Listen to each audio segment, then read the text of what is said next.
Dictation start होगी 5 second में। Start. यह जानना निराशाजनक है कि राष्ट्रीय राजमार्गों पर अवैध कब्जे और अतिक्रमण को लेकर उदासीनता का परिचय दिया जा रहा है। हाल में संसद में दी गई एक जानकारी के अनुसार पिछले 3 वर्षों में राजमार्गों पर अतिक्रमण के मामलों में ना तो किसी पर कोई मामला दर्ज किया गया और ना ही कोई जुर्माना वसूला जा सका। इससे संतुष्ट नहीं हुआ जा सकता कि राजमार्गों पर होने वाले कब्जे एवं अतिक्रमण को हटाने का काम होता रहता है, क्योंकि ऐसा करने वालों के खिलाफ कोई दंडात्मक कार्यवाही न होने से वे फिर से राजमार्गों को बाधित करने आ जाते हैं। इसका पता इससे चलता है कि इस वर्ष मध्य प्रदेश में राजमार्गों से 1866 अवैध कब्जे हटाए गए, महाराष्ट्र में 1062 और गुजरात में 1153। इसी तरह एनसीआर से 92 अवैध कब्जे हटाने पड़े। क्या कोई यह दावा करने की स्थिति में है कि ये अवैध कब्जे फिर से नहीं हुए होंगे? भरी पूरी आशंका यही है कि इनमें से कुछ कब्जे फिर से हो गए होंगे। समझना कठिन है कि राजमार्गों को बाधित करने वालों के खिलाफ इतनी उदारता क्यों बरती जा रही है। यह समझा जाना चाहिए कि राजमार्गों पर अतिक्रमण और अवैध कब्जा करने वालों के खिलाफ दंडात्मक कार्रवाई किए बिना आवागमन को सुगम बनाए रखना संभव नहीं।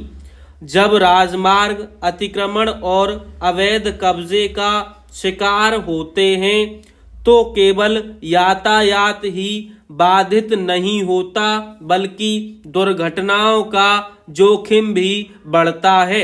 यह एक तथ्य है कि राजमार्गों पर होने वाली दुर्घटनाएं और उनमें मरने एवं घायल होने वालों की संख्या लगातार बढ़ रही है। राजमार्गों पर अतिक्रमण के मामले में सड़क परिवहन एवं राजमार्ग मंत्रालय केवल राज्य सरकारों को दोष नहीं दे सकता, क्योंकि प्रश्न यह है कि उसकी अपनी एजेंसियां क्या कर रही हैं। किसी राजमार्ग पर अवैध कब्जा या अतिक्रमण को हटाकर कर्तव्य की इतिश्री इसलिए नहीं की जानी चाहिए क्योंकि इसकी गारंटी नहीं कि वहां फिर से अतिक्रमण नहीं होगा। अपने देश में तो स्थिति यह है कि यदि कहीं आज अतिक्रमण हटाया जाता है तो कल वह फिर से कायम हो जाता है। यह भी किसी से छिपा नहीं कि कई बार राजमार्गों पर अतिक्रमण अस्थायी होता है। व्यस्त समय में शहरी इलाकों में कई राजमार्गों के किनारे पर दुकानें लग जाती हैं या फिर ऑटो, टेम्पो और बसें सवारियां उतारने चढ़ाने का काम करने लगती हैं। इस पर तब तक कोई ध्यान नहीं देता जब तक लंबा जाम ना लग जाए या फिर कोई हादसा ना हो जाए। यह ठीक है कि सड़क परिवहन एवं राजमार्ग मंत्रालय ने अपने क्षेत्रीय कार्यालयों के साथ हाईवे प्रशासन को अवैध कब्जे और अतिक्रमण की जांच के लिए राजमार्गों के निरीक्षण का निर्देश दिया है, लेकिन ऐसे किसी निर्देश की तो जरूरत ही नहीं पड़नी चाहिए,